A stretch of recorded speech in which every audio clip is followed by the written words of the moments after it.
Hello everyone, आप लोग देख रहे हैं हमारा चैनल इलेक्ट्रिकल ब्रांड। ये बहुत ही इम्पोर्टेंट वीडियो है, आप लास्ट तक देखेंगे तभी आपको समझ में आएगा।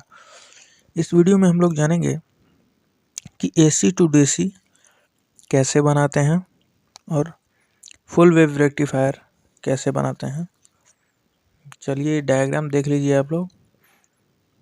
ये 4 डायोड यूज़ किए गए हैं, ठीक है।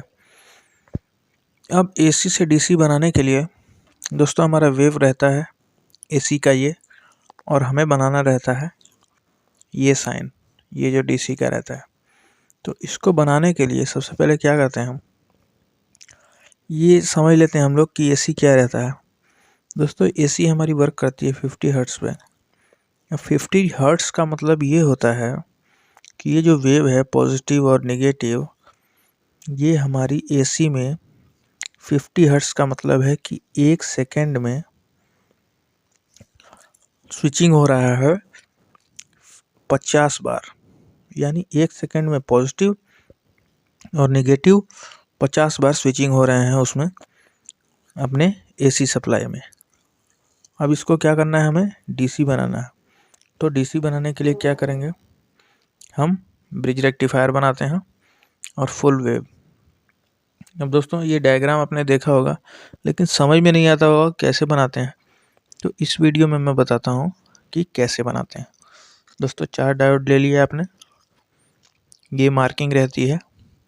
सबसे पहले मार्किंग का एक हिस्सा कनेक्ट कर दीजिए, दूसरा लीजिए, दूसरे का बिना मार्किंग का ये 2 हिस्सा कनेक्ट कर दिए। ये क्लियर हो गया। ये 2 हिस्सा और ये 2 हिस्सा आप दोनों आपस में जोड़ दिए। उसके बाद क्या करेंगे, ये 2 पार्ट मिल गए। आप दोनों पार्टों का एक हिस्सा जो ऑपोजिट होना चाहिए, यानी ये मार्किंग का और ये बिना मार्किंग का होना चाहिए, इसको कनेक्ट कर दिए। इधर भी सेम ये जो मार्किंग है बिना मार्किंग का, और ये मार्किंग वाला, ये जो पट्टी से टाइप की बनी रहती है डायोड में, ये आप देख रहे हैं, ऐसे कनेक्ट कर देंगे। उसके बाद क्या करेंगे, जो ये मार्किंग वाला है जो पहले आपने जोड़ा था, उससे एक पॉइंट निकालेंगे जो कैपेसिटर के पॉजिटिव में जोड़ देंगे। कैपेसिटर के पॉजिटिव में जोड़ने का मतलब है, ऐसी एक पट्टी बनी रहती है कैपेसिटर में, वो माइनस रहता है, और जो बिना पट्टी रहती है वो प्लस रहता है। तो क्या हुआ, मैंने यहाँ पे दिखाया है, आप डायरेक्ट यहीं पे जोड़ सकते हैं। इसका पॉजिटिव आप यहाँ पे जोड़ दीजिए, और ये जो वायर, ये जो इसका पॉइंट निकला है निगेटिव, उसको आप यहाँ पे जोड़ दीजिए। ये देखिए मैंने डायग्राम के थ्रू बताया गया है, लेकिन ये कैपेसिटर आप यहीं पे जोड़ सकते हैं। यहाँ पे जोड़ लिए इसका पॉजिटिव वाला, यहाँ पे जोड़ लिए निगेटिव वाला, ये आपको डीसी हो गया। बाकी जो 2 सिरे बचे हैं उनमें आप एसी दे दीजिए। ये बन गया आपका रेक्टिफायर। और इस वीडियो के थंबनेल में मैंने दिया है एक सॉलिड स्टेट रेक्टिफायर। दोस्तों ये सॉलिड स्टेट रेक्टिफायर कहाँ पे यूज़ होता है, जैसे कि मैं इंडस्ट्री से जुड़े हुए वीडियो बनाता हूँ, तो मैं इंडस्ट्री के लिए ये बनाया हूँ। आपने देखा होगा कि आपकी क्रेन रहती है, उसमें ब्रेक लगा रहता है, या फिर आपकी मशीन में कहीं पे ब्रेक का यूज़ किया जाता है। अब दोस्तों ब्रेक का यूज़ क्यों किया जाता है कि जैसे ये मान लीजिए आपकी मोटर है,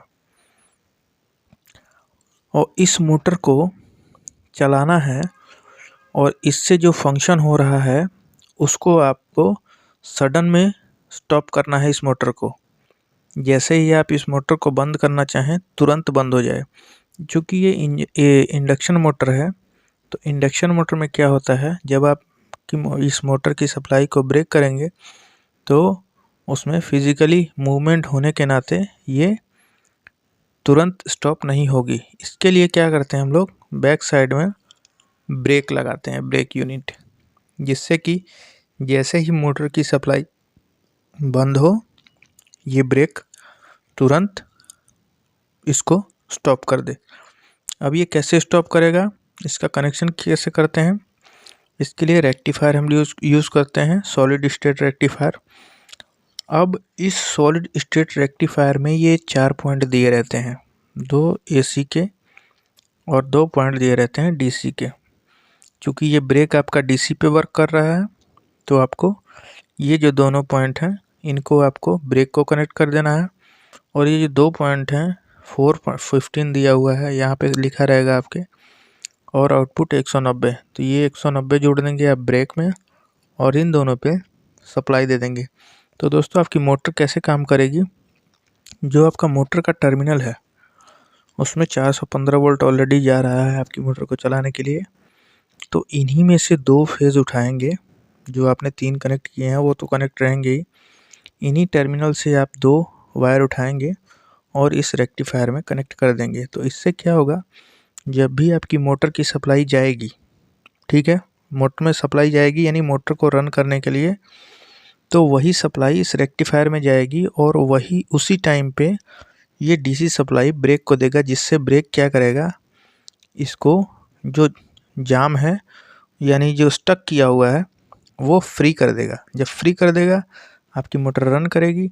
जैसे ही आपकी मोटर में सप्लाई आना बंद होगा, तुरंत ये ब्रेक को, ये सप्लाई ब्रेक हो जाएगी आपकी डीसी, और ये तुरंत ये ब्रेक लग जाएगा, यानी क्लच जैसा रहता है, ये क्लच पकड़ लेगा, जिससे आपकी मोटर सेम टाइम पे स्टॉप हो जाएगी।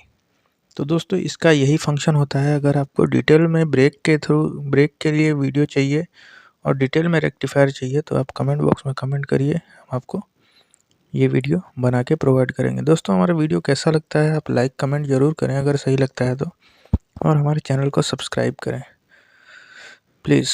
Thanks for watching.